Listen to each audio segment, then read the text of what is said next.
This is Agibot's big moment. The world's first live stream of humanoid robots working a full tablet production inspection line at Longcheer's factory in Nanchang, China.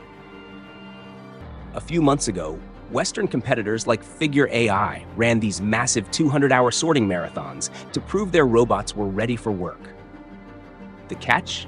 They did it in highly controlled, polished corporate laboratories. By setting up this 6-day global live stream from June 23rd to June 28th, Agibot took the battlefield straight to the factory floor. They are proving their robots can handle the chaotic, unpredictable realities of a live manufacturing pipeline, complete with shifting lighting, tactile variances, and actual human coworkers with zero movie magic.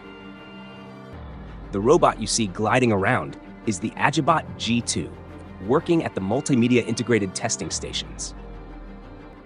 Notice how it seamlessly rolls up to the high-speed assembly line, autonomously picks up a newly assembled tablet, and navigates the factory pathway to the testing fixture.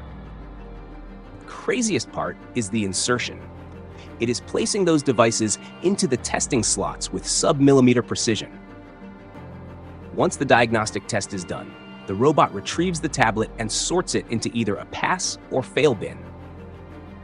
It is doing this relentlessly, hitting speeds of 310 units per hour, which translates to a cycle time of just 19 seconds per tablet, while maintaining a 99.9% success rate.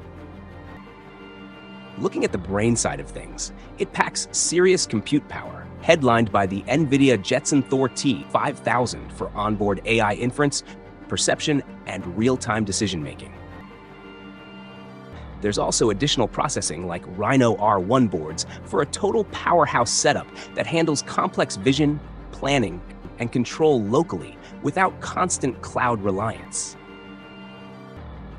The Agibot G2 was officially launched back in October 2025 and is fully available right now, with a starting price that sits around $138,000.